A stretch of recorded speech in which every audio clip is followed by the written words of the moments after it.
En eso creemos, y fue por eso que nació nuestra nueva marca, inspirada en una trayectoria que supera los 120 años. Educación Adventista, una nueva marca con los valores que permanecen.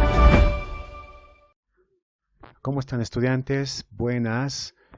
Vamos a entrar a la explicación del libro. Por favor, después de la última tarea que hemos retomado, vamos a entrar a ver los verbos irregulares. ¿Ok? Bueno, los verbos irregulares lo vamos a encontrar después de haber aprendido los verbos. Vamos por favor a la página siguiente, que son los verbos irregulares. ¿Se acuerdan lo que les dije de que los verbos irregulares son los que presentan problemas en su raíz? Los verbos se dividen en dos partes. Uno se divide en raíz, o también llamado lexema, y el otro es la desinencia, que también se llama morfema. Entonces vamos a ver aquí en la página siguiente de su libro, en verbos irregulares, que los verbos irregulares presentan esas anomalías. Por ejemplo, aquí, el verbo temer lo vamos a sacar en 3 tiempos del tiempo presente, en modo indicativo, modo subjuntivo y modo imperativo. En esto, por ejemplo, tenemos lo siguiente. El verbo temer, por ejemplo, quiera tú. ¿Cómo sería en conducir? Llénenlo y qué significa esa partecita. ¿Ok? Vamos a ir ahora a explicar los otros verbos. Los verbos, si no me equivoco, son los verbos en gerundio. Siguiente página, por favor. Vamos a ver aquí en los verbos en gerundio. Prácticamente, esto es solamente una explicación, estudiantes. Podría haber un examen en Zoom, pero todavía no se confirma. Prácticamente, en gerundio, el verbo en gerundio es lo que en sí... El verbo en gerundio es todo verbo que termina en ando. Aquí dice, en ando, endo y yendo. Y aquí tenemos unos ejemplos. Los niños lloraban ocultando. Aguanté riendo. Las mujeres cantando. Es decir, todo verbo que termine ando, endo y yendo se llama gerundio. Está en gerundio. Y a veces trabaja como modificador directo. MD. Pero eso es otro tema. Entonces, aquí explica las reglas de cómo un verbo es usada correctamente en gerundio y qué errores hay en usos incorrectos del gerundio, ¿no? Entonces, lo que hay que hacer es solamente dar una pequeña lectura sobre lo correcto y lo incorrecto. Ahora les voy a enseñar otro tipo de verbos, los verbos en participios. ¿Cómo son estos verbos en participios? Los verbos en participios, estudiantes, terminan, fácil de encontrar, son los verbos que terminan en ido, en ado, ida, y en el caso de los regulares podría haber alguna diferencia, ¿no? Pero de todas maneras, todo verbo terminado en ado, ido, ida, es participio. Y aquí tenemos en el libro algunos ejemplos. Del verbo, por ejemplo, absorber, tenemos absorbido, pero también tiene otro tipo de conjugación. No lo llamaremos conjugación, sino en su modo, ¿no? Absorto. Pero aquí vemos verbos con dos participios, dice aquí, pero para poder identificarlo, nosotros nos vamos a basar en esto, que es ado, ido, y eso va a hacer que identifiquemos un verbo en gerundio.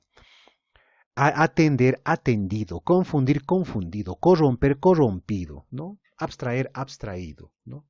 Cantado, corrido, comido. Son verbos que estamos hablando en participio. Bien, hasta aquí hemos aprendido verbos infinitivos que terminan en ar, er, ir, verbos en gerundio que terminan en ando, endo y yendo, y verbos en participio que son ado, ida e ido, ¿no? Y algo más que explica el libro. Bien, eso es en la cuestión de los verbos. Ahora vamos a hablar otros tipos de verboides, y con esto terminamos, estudiantes. Tenemos los siguientes. A ver, verbos defectivos. ¿Por qué? Estos verbos presentan defectos y son contaditos. ¿Cuáles son los verbos que presentan defectos? Lo que dice el libro: atañer, concernir, acontecer, incumbir. Solamente esos presentan defectos. ¿Y cómo son sus defectos? Cuando tú lo utilizas en tercera persona, ya tienen un significado que cambia en sí su escritura, ¿no?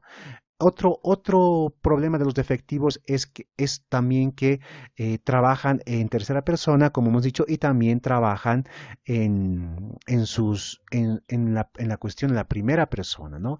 Abolieron la ley, no los garantizó. De todas maneras, los verbos defectivos siempre van a presentan defectos, presentan mutaciones muy álgidas por el hecho de que trabajan con terceras personas, pero son pocos y hasta podemos identificar alguno que otro, como está aquí: atañer, concernir, acontecer y incumbir. Tenemos otros verbos, estudiantes, que también son las frases verbales. ¿Cómo son las frases verbales? Las frases verbales son, por ejemplo, cuando un verbo acompaña a otro verbo. Verbo más infinitivo, por ejemplo. Un verbo conjugado. Podrá saber, aquí hay dos verbos. Podrá del verbo poder, saber, que está en infinitivo, obviamente del verbo saber. Entonces aquí son formas verbales. Este es verbo más infinitivo. Hay otro que es verbo más gerundio. Conjugación de cantar, cantaban, gritando, gerundio, ando.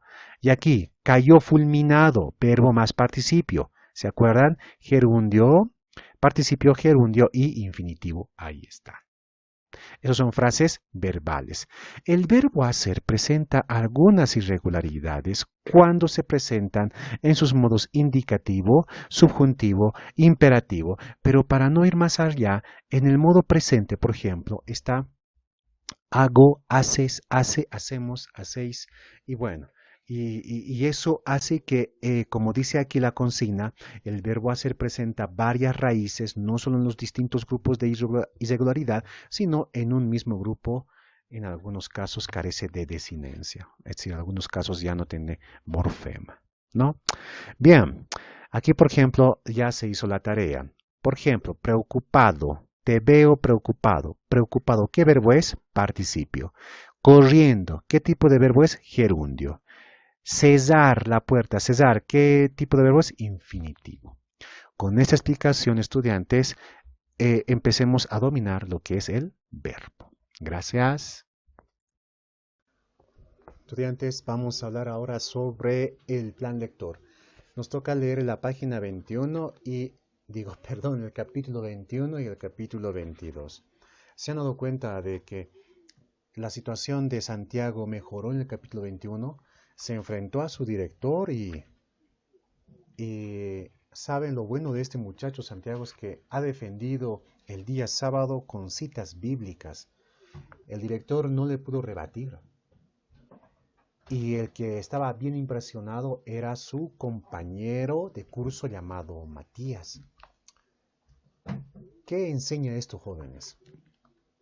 Enseña de que nosotros encontramos vivos ejemplos, no solamente en una narrativa, sino también en la vida real, de que si hay entereza, si hay, como se dice, si hay realmente algo que pueda ser tenaz, admirable por el ejemplo que se coloca, se sigue esa persona. Es decir, quién sabe, tú y yo habríamos pensado en algún momento que Santiago va a declinar en algún momento, va a decir cierto, ya no es necesario estar haciéndose mucho lío, pero Santiago se hizo lío. El hecho de ser estudiantes credos en alguna religión y tú lo defiendes con mucha fe, a pesar de los pros y contras de que te coloquen, y tú lo defiendes, eres una persona digna de admirar. Eso es lo que realmente es lo que le pasa a Santiago. Santiago se enfrenta a su director y le dice: este es el día, el séptimo día. Aquí está. Le cita la Biblia y todavía le dice, y todavía le amenaza. una amenaza sana, obviamente, de Santiago, y le dice, si usted me encuentra en que el sábado se ha cambiado por el domingo, yo no voy a insistir más con el sábado y voy a entrenar el fútbol en domingo. Jóvenes, ¿será que alguno de ustedes va a ser una persona digna de ser admirada como Santiago? Defiende tus convicciones, defiende tus principios. No declines. Si eres susceptible, si eres indeciso, es peor. Seamos como Santiago. Es un buen ejemplo. Capítulo 22, y para terminar, el capítulo 22, la gran sorpresa. Clara.